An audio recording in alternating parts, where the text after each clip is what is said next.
President Lee Jae Myung will start day 2 in Washington with a summit with his U.S. counterpart, Donald Trump. He'll be greeted by Trump at the White House in about 5 hours from now. Let's go over to our correspondent, Yoon Jung-min, who's standing in front of the White House. Jung-min, what can we expect today? Hello, Dami. As you said, the summit will begin just hours from now at the White House you see right behind me, which will be the highlight of President Lee's week-long trip.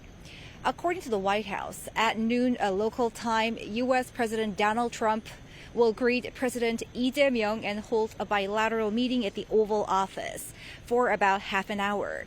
Then the leaders will have lunch behind closed doors. We do not expect a joint press conference.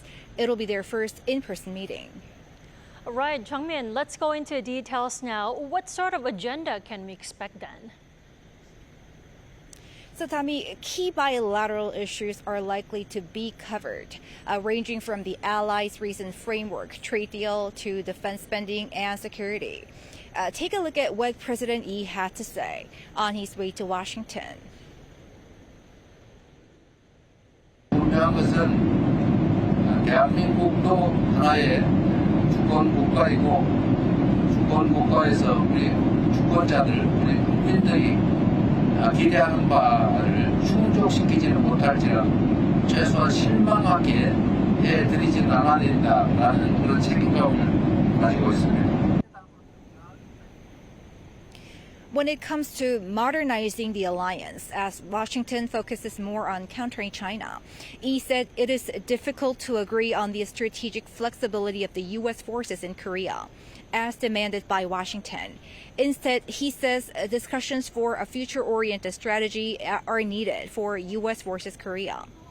Eyes are also on whether there will be talks on the North Korean nuclear issue and a potential revision to a bilateral nuclear energy pact, and to what extent. Right, Jung-min. So we do know summit is taking place in about a couple of hours, but after the summit, what's on President Lee's schedule for the rest of the day and also tomorrow? So after the summit with President Trump, President Lee is scheduled to meet with business leaders from both countries. Later, he will deliver a speech at the Center for Strategic and International Studies think tank, outlining South Korea's foreign policy and his vision for the South Korea-U.S. alliance. On his final day, Lee will travel to Philadelphia to tour the Hanwha Philly shipyard, recently acquired by Korea's Hanwha Group.